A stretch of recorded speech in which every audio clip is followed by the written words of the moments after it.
El trabajo que realizamos basados en las propuestas y bases teóricas del surrealismo trata con lo fantasmagórico y lo poético, en un sentido denso y filosófico de la palabra.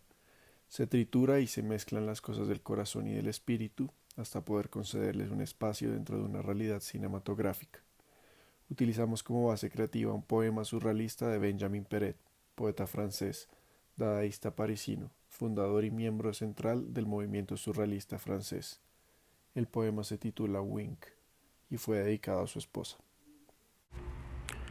Surrealismo, automatismo psíquico puro por el cual se intenta expresar el funcionamiento real del pensamiento en ausencia de cualquier control ejercido por la razón, al margen de cualquier preocupación estética o moral.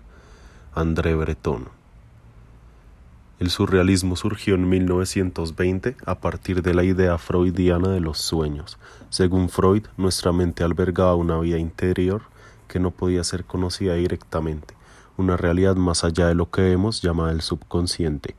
Durante la Primera Guerra Mundial, André Breton, el fundador y mayor exponente del surrealismo, había entrado en contacto con el psicoanálisis mientras trabajaba como voluntario en el frente y creía en el potencial del subconsciente para revitalizar la cultura en la posguerra. Le sorprendía la falta de atención que la sociedad prestaba a los sueños en contraste con la vigilia. Breton aspiraba a crear una realidad superior capaz de unir ambos estados de conciencia. Así, el surrealismo se propuso moldear el subconsciente en el arte a través de distintos medios: la pintura, la escritura y, por supuesto, el cine. El cine surrealista surgió a finales de la década de 1910 en París. Supuso un enfoque vanguardista y disruptivo en la tradición cinematográfica. Los surrealistas, para representar el subconsciente, usaron imágenes singulares, irracionales y absurdas en el cine que muchas veces fueron controversiales para la época. El cine surrealista, siguiendo el estilo del Dada, se caracterizó por el rechazo a la psicología dramática y el uso de imágenes yuxtapuestas sin relación aparente. Los inicios del movimiento surrealista en el ámbito artístico se remontan a principios de la década de 1920, cuando figuras como André Breton, Paul Éluard, Louis Aragon o Philippe Soupault exploraron nuevas formas de expresión en la poesía. Estos autores se aventuraron en la escritura automática, un método que desafiaba las convenciones establecidas y otorgaba a sus obras un carácter irracional. Curiosamente, el término surrealismo fue introducido por el crítico de arte Guillaume Apollinaire en relación con su obra teatral de 1917, Las tetas de Tiresias. Apollinaire era una figura sumamente respetada entre los jóvenes poetas de la década de 1920 y fue en su honor que adoptaron el término surrealista para describir su movimiento. Sin embargo, se considera que la primera obra propiamente surrealista fue la colaboración literaria entre Philippe Soupault y André Breton, titulada Los campos magnéticos. No fue hasta 1924 que Breton publicó oficialmente su manifiesto surrealista, consolidándose el término. La primera película considerada completamente surrealista en todos sus aspectos es La Concha y el Reverendo de 1928 de Germain Dulac.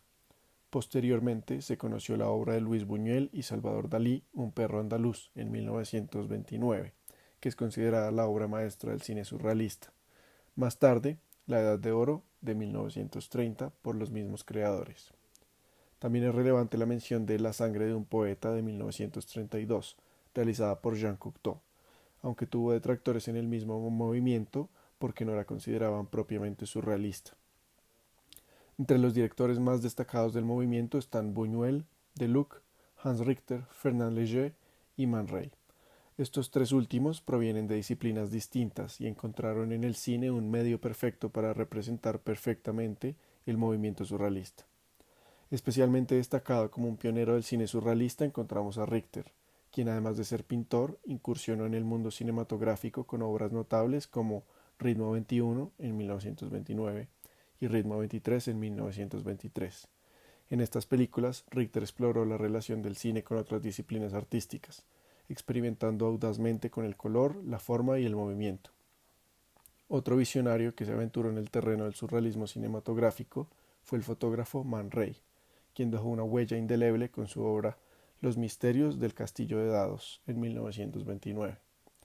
Estas producciones marcaron un hito en la historia del cine al rechazar las narrativas y tramas lineales, desafiando la lógica convencional y convirtiendo al cine en una forma de arte independiente y única.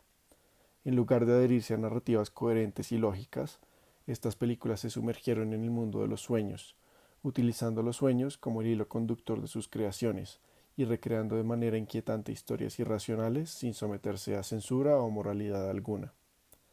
Dentro de las temáticas recurrentes del cine surrealista destacan la transmisión de atmósferas y estados oníricos, la crítica a las tradiciones e instituciones sociales, incluyendo la religión, el matrimonio y la familia, la exploración de emociones intensas como el anhelo, el amor y el deseo sexual, lo que André Breton describió como amor loco o amor fou.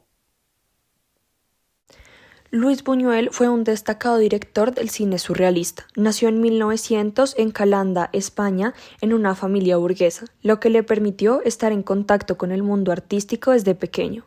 Durante sus años de estudiante en la Residencia Libre de Enseñanza en Madrid, entabló amistad con Salvador Dalí y Federico García Lorca. En los años 20 se trasladó a París y se sumergió en el movimiento surrealista. Es importante resaltar que para muchas personas era más un mexicano que un español, pues gran parte de su cine lo realizó en México después de ser exiliado por la dictadura franquista. Su cine se caracterizó por la búsqueda de una liberación total de la narrativa lineal y lógica. A lo largo de su trayectoria cinematográfica también creó películas más convencionales, pero donde las yuxtaposiciones entre lo real y el mundo de los sueños eran un continuo. Sus filmes son conocidos por mostrar imágenes impactantes y crueles que confrontan los miedos subyacentes en el inconsciente humano, como insectos, cuerpos en descomposición y manipulaciones del cuerpo humano. Además de esto, también criticó las convenciones sociales burguesas y el catolicismo. La obra más conocida de este artista se titula Un perro andaluz y fue publicada en 1929. Es un cortometraje mudo co-creado con Salvador Dalí, en el cual se incluyen sueños de los dos artistas. Es una obra cumbre del cine surrealista, que logra una transmisión pura del estado onírico, liberándose de cualquier lógica narrativa o temporal. Interesante destacar que Buñuel y Dalí insistieron en que la película carecía de cualquier explicación racional, desafiando cualquier intento de análisis. Cuando la película se estrenó en París, Buñuel llevaba un montón de piedras en los bolsillos para cuando terminara la película y los espectadores se vieran ofendidos lanzárselas. Pero la proyección fue todo un éxito y Buñuel no pudo lograr su cometido.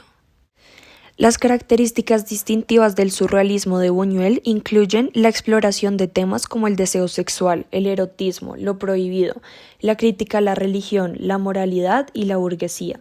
Su enfoque se centra en lo onírico, el subconsciente y lo irracional, desafiando el orden lógico y racional del relato.